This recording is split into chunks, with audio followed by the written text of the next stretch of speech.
Hey guys, what's up? It is Ripe again, back with more revenge stories. In today's video I will show you what happens when a property management company tries to screw over a community of retirees, and let's just say you should never mess with retired people. Without any further ado, let's dive right into the stories. This one is titled Property Management Company Gets More Than They Bargained For with Retirement Community. This is my mom's story, but I am involved at various points in time. My mother lives in a retirement community that is for seniors, but most are still very active. Prior to the start of all the drama, the property management running her community were respectfully lax in enforcing the rules and guidelines. Stepped up when things got out of hand, but mostly stayed out of people's way. About 6 years ago, the property management were outbid, and immediately the new changes made were ruffling the feathers of many residents. Strict 3 inches blades of grass on the front lawn, laundry drying on lines cannot be seen even if it was in the backyard. Anything and everything that took away from the visual curb appeal of the houses they were in charge of was made into a community rule.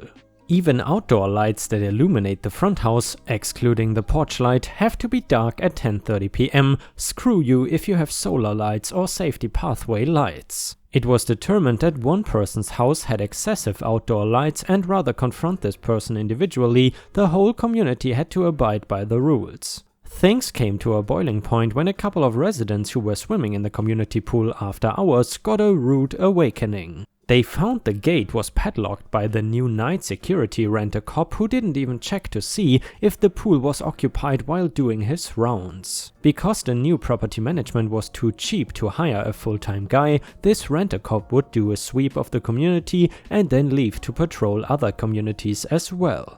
There was nobody to contact to get the residents out, and the fire department had to be called with bolt cutters. Huge community uproar over this, but rather than own up to their massive F-up, they tightened the reins even further. Community bulletins were posting new rules on $100 gate card fees if you lose yours, noise levels after 10:30 p.m. were now in effect. Hello, retirement community? Old people are hard of hearing and have to blare their TVs. The one that irked me personally was the association dues suddenly went up $30 a month for community bandwidth. When I inquired on this, it was an optional fee that got tagged during the previous month's bill in fine print. It was for Wi-Fi access to the town hall on Pool House that was already free to use up until that point. What struck me as low was that the fine print said, if you wish to opt out of this fee, check this box, else the charge will automatically be added to your next month's bill. Residents started taking legal actions and means to fight these changes, but were being squashed and buried in paperwork by the courts and opposing lawyers. How so? Oh, the property management company was owned by the very lawyers, squashing them with paperwork and reversals. They had their own free lawyers to tie up things that they wished to squash. One resident decided to take action in the most petty way possible. For several nights in a row, the pool gate lock would be snapped off with bolt cutters. Pieces were discovered each morning, and sure enough a news bulletin went out strictly forbidding this action as vandals and rogue individuals lowering the property value of your homes, etc. This had the opposite effect. Over the course of the next 2 weeks, a mass wave of petty acts were taken against property management. Fountain filters found clogged with sand and gravel, the beautiful landscaping they spent months redoing was found sickly, dead or dying from plant killers, and heavy amounts of salt in the dirt. Security cameras were installed, and this only led to the wires being snipped or the lens blacked out with paint. Security patrols were beefed up to catch the culprit, completely unaware it was close to 30 residents doing all this in teams no less. Diversion teams were even set up to distract the patrol while the other team performed the vandal. It took nearly 5 years, but the lawyers from the property management company finally had enough. Another company was brought in and things settled down significantly. There are still open lawsuits and legal actions out there for the previous property management company that are pending. And guys, even though the author of the story didn't say it, I will just do.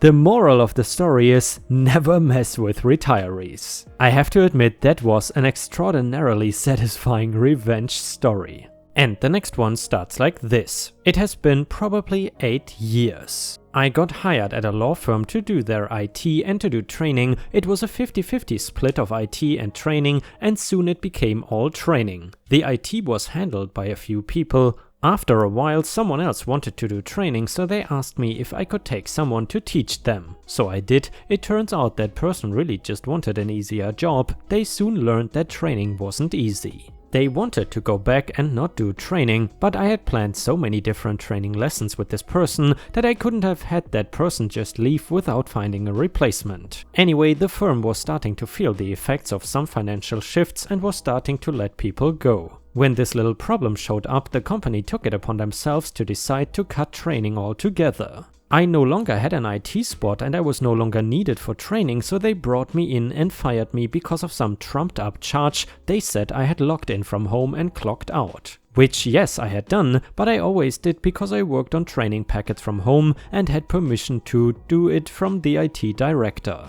Anyway, I got a job at a different place and started to work and forgot about the firm, and one day I am working for the new place and they are about to buy a huge piece of land. They need to build a new office downtown. It is going to be a huge multi-million-dollar building and purchase. It is going to be our home office for over 10,000 members. The law firm that I left was going to be the lawyers to handle the sale, looking to make the firm a nice hefty fee on the sale and purchase. I convinced our president that the law firm was not secure. I hacked into their server using some inside information I had from when I worked there and showed my president how easy it was to access personal info. He dropped them that morning and went to another firm. What is even better is he talked to other places and convinced them not to use them as well. I don't feel great about that because it ended up costing a few people in IT their jobs once word of why people were not using them got out, but one of the people to be fired was the director who lied and said he never gave me permission to work from home.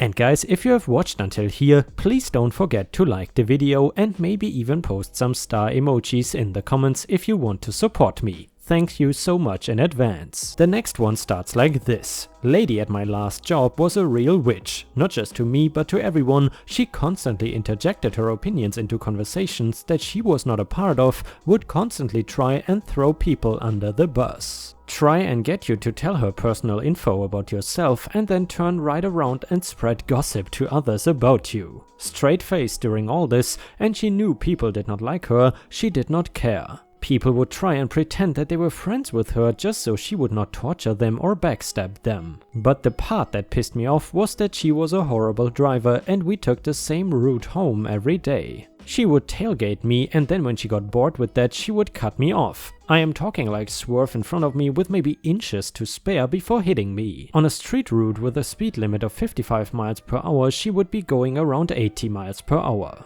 Almost every damn day, and she would even bring it up at work the next day, something like, "So OP, you need to speed up and stop causing a traffic jam." So enough of that, now my revenge. I got sick of her antics and one day decided to look up her driving records to see if she had gotten tickets before. The stuff is of public record where I am at. What I found was so much more than I could hope for. She had been arrested before and arrested for prostitution. Mind you, she was a behemoth of a woman and not attractive. At first I was going to go viral with the info and let all my coworkers know, but that felt too wrong. So eventually I printed out the court docket and laid it on her desk, only where she would see it. She found it. From my desk I could see her face turn from shock to horror as she glanced around the office. I felt good. Oh, and after I quit I signed her up to receive a bunch of adult free toys, all sent to her at work. My friend that still works with her still says everyone gets a laugh out of it when the mail clerk brings her packages like that. And the next one starts like this. It has been 22 years, so I'm sure the statute of limitations is well past, but throw away just because of massive property damage. When I was 15, the neighbor's 19-year-old son chased me down the road with his pride and joy, a 90-80 something Trans Am. I don't mean at a slow joking pace either. I was hauling ass on my bike trying not to get run over and he was leaning out the window laughing like a maniac the whole way. This happened damn near every morning I left for school. For the last month and a half of school that year, no one believed that anyone in the neighborhood, even that damn loser, could be so psychotic. Well, it pays off to never F with the son of a chemist. My dad had all kinds of chemistry supply catalogs hanging around the house and willingly supplied me with odds and ends to do cool home experiments. He always drew the line at anything dangerously reactive though, so no sodium, phosphorus or any extreme pH acids. However, the components to make thermite are by themselves quite inert and safe. I got dear old dad to order the stuff I needed by splitting it into 3 separate orders for different experiments over a couple weeks' time. I made sure to do a couple experiments with all the materials, and the leftovers were casually and quietly put aside for other, more nefarious purposes. I then made it a point to learn my butthole neighbor's routine. He had started working at a late-night fast food joint and then seemed to go partying with friends. He frequently wasn't home until 3 AM and would commonly sleep until well past noon. Well, being the ingenious douchebag that I was, I waited for school to start back up, and then I snuck over very early in the morning when I was sure he would be passed out. I stuck a 2-inch diameter pipe to the hood of his car with some GB weld, filled it with my homemade termite, fused it and took off for school. When I got home from school, there was a massive melted scorch mark in his parents' driveway that looked like the impact crater of a small moon, and that ugly damn Trans Am was nowhere to be found. I later found out that my concoction went off earlier than I had hoped for. I had tried to time it for around 10 AM when I would be solidly in the middle of class with tons of witnesses that I was at school. But it actually went off around 8:30 AM, and instead of slagging over the entire engine like I had hoped, my use of the narrow pipe had caused the termite to basically punch a hole right through the hood, head block and ignite the oil pan on its way to smoking a crater in the driveway. I was never formally questioned about it, but a few months later my father asked me in passing what happened to one of the components I had used in the termite. I just shrugged and said I had tossed it since it had no real use for anything else and it had gotten damp, causing it to clump up and become worthless. The only thing he said was, "I see," and walked away with a little smile on his face. I'll never tell him, but I'm sure he knows. The douche next door lost his car completely. Not only did I punch a hole right through it, but the sheer heat set off secondary fires on everything it touched, causing the car to go up like a gas-soaked wreck. McDouche never really recovered from it, and I made it a point to ask him what happened to his beautiful baby every time I saw him. And yeah, I'm a vicious prick. And the last one starts like this. In college I worked for a laboratory that farmed student researchers out to local businesses to help with R&D. We were supposed to direct the research and produce publishable results. I was farmed out to this biofuels plant. The man in charge of me was one of those people who oozes incompetence. I was supposed to spearhead a new research project where we used an alternative method to process lower quality oil into biodiesel. I won't get into the specifics unless you really want me to. In addition to me, the guy I worked for also hired a biodiesel guru at the last minute. This celebrity in the biodiesel world, Maria Elevert, who for some damn reason calls herself Girl Mark. Some background: this lady's claim to fame is inventing the Appleseed home biodiesel production method, innovative and useful but not really relevant to what we were doing. So I was immediately put to work sweeping floors and washing dishes, and she was put in charge of the actual research. This continued even after the lab complained that they were paying me to create publishable results and not clean up the lab. It also quickly became apparent to me that Girl Mark was not doing anything. She had no clue what she was doing, did not understand the method we were working on, and got extremely rude and defensive when I asked her questions. Then lab equipment started going missing. I tried to bring this to the attention of our boss, and he fired me in an email. He wrote a diatribe about how Girl Mark is an icon in the biofuels world and how dare I accuse her of this kind of thing. And she is doing a really great job and I'm not doing anything. No big deal, my boss at the lab put me on a different project and cut off his relationship with the biofuels plant. I also wrote the director of the biofuels plant an email about what happened. 2 months later I get a call. It is the director. He asked me to come back to work for the plant, paid by them this time. Girl Mark had disappeared with thousands of dollars worth of equipment. There was a warrant out for her and the guy in charge of the project had resigned and they needed someone to take it over. No thanks. Old boss went to work repairing home furnaces. Years later, my landlord brought him over to give a quote on a pretty big job. I approached him later and said, "I used to work with that guy." He asked what he was like and I said, "He is full of crap." The job went to someone else. What is your nightmare HOA story? We live in a condo and began receiving $100 fines for not picking up dog poop. The area behind our building is a common area and lots of people walk their dogs around. I offered to submit DNA testing for my dogs and they ignored me and continued to send notices of fines. I began taking my phone with me on every walk and took photos and videos of me picking up poop with timestamp evidence. I sent a folder full of photos to the HOA with photographic evidence that I was picking up after my dogs. We continued to receive fines. I got a small trash can and kept on my patio and began saving my bags of dog poop for 2 weeks. I did tie the bags, but they were still obviously smelly as poop bags are very thin plastic. I then emailed a box of poop to the HOA office along with copies of timestamped photos showing I had picked it up. I told them that I had better not ever receive another fine for dog poop because I had provided more than sufficient evidence that it was not us. Miraculously, the fines stopped and we have not received any for over 2 years. And in answer to this story, I went through this in an apartment complex before. I have a very large dog. Someone was letting their very small dog poop outside the dog park and then leaving it there. One of the maintenance guys did not like my dog just because of her size. One day we are out walking back from the park. She poops, he watches her and while she's pooping walks away. I pick it up. 2 days later I get a fine for $75 for not picking up after her. I made the lady from the office come and show me the offensive pile. The amount of poop there was so small I barely noticed it. It clearly was not from my dog. For 2 weeks I was on the phone almost daily disputing this fine. I'm not about to pay for some irresponsible dog owner's failure. I finally say, "Come over and I will show you why you are wrong." The complex manager came over the next day. I walked my dog outside, let her poop and said, "Now tell me, how is that the same as what you have pointed out?" The fine went away the next day. I gotta say that is a very hefty fine for not picking up after your dogs. One thing I find interesting nowadays, in certain cities in Europe it is especially expensive to drop cigarette butts on the sidewalk, for example. I've heard there are some cities where you have to pay upwards of 1,000 euros if someone catches you doing that. What is your opinion about these fines for everything? In my opinion, it's important to keep a place clean, of course. But some of these fines are kind of outrageous.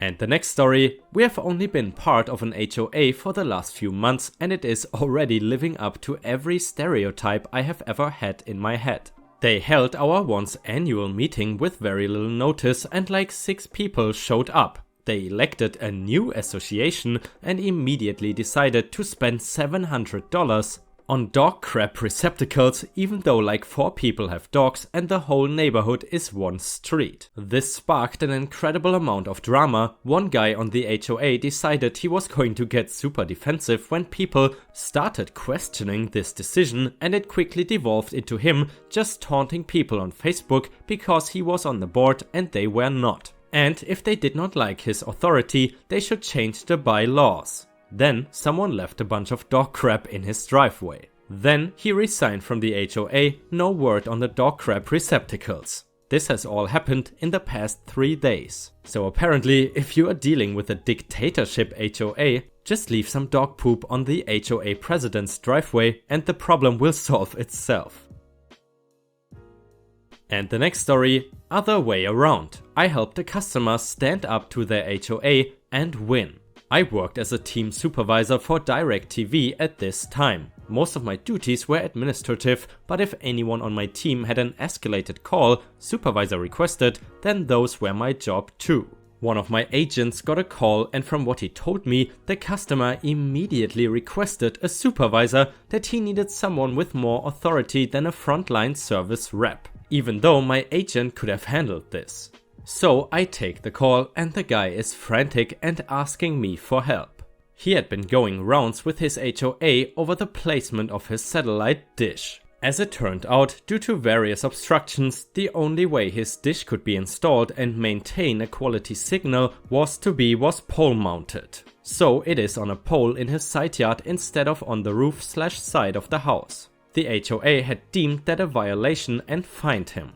They then threatened further proceedings against him when he refused to pay. Something about violation of the HOA covenant agreement or some such nonsense like that. They had shown up this day to further the issue, and he decided to call us and see if there was anything we could do. Oh yes, there was. I asked if I could speak to the HOA rep that was in his home, and he was more than pleased to let me handle it. After introducing myself and whatnot, I informed the HOA rep that it is a violation of federal law to deny the homeowner the placement of their dish if that is the only place it could be installed to get a high quality signal. The HOA rep instantly starts trying to tell me what's what when I just rattled off over the air reception device rule of the Telecommunications Act of 1996. What? The OTAT rule. It's a part of the act I just named that explicitly forbids the restriction of placement of a signal reception device if that is the only feasible installation option. In short, you cannot make him remove it, and if you force it, he has options. I could not literally say he can take you to court since I'm not one of the corporate lawyers, but the point was made clear enough. He just handed the phone back to my customer and left the house. The customer was so freaking excited. You have no idea how much of a hassle this has been, fighting with them over this for months. The threats of fines, etc. Thank you so much. A victory for the little guy. Screw HOAs and their power-tripping little sycophants. And Ripe stars, unfortunately we have already reached the end of today's video. I hope you enjoyed the content. However, if you cannot wait for more Ripe content, then I suggest you head on over to patreon.com/ripeyoutube, where you can find more exclusive Reddit content read by me. Patreon subscriptions start at just $1 per month, and for $1 your name will show up at the end of each of my new videos. However, if you are willing to spend $3 per month, you will get access to more than 50 exclusive Reddit videos, mostly just no mother-in-law stories. However, please understand, I don't want to pressure anyone into spending money, because I am already incredibly grateful that you watch my videos every single day. Thank you so much for your daily support, it really means the world to me, and I hope to see you again tomorrow for the next video.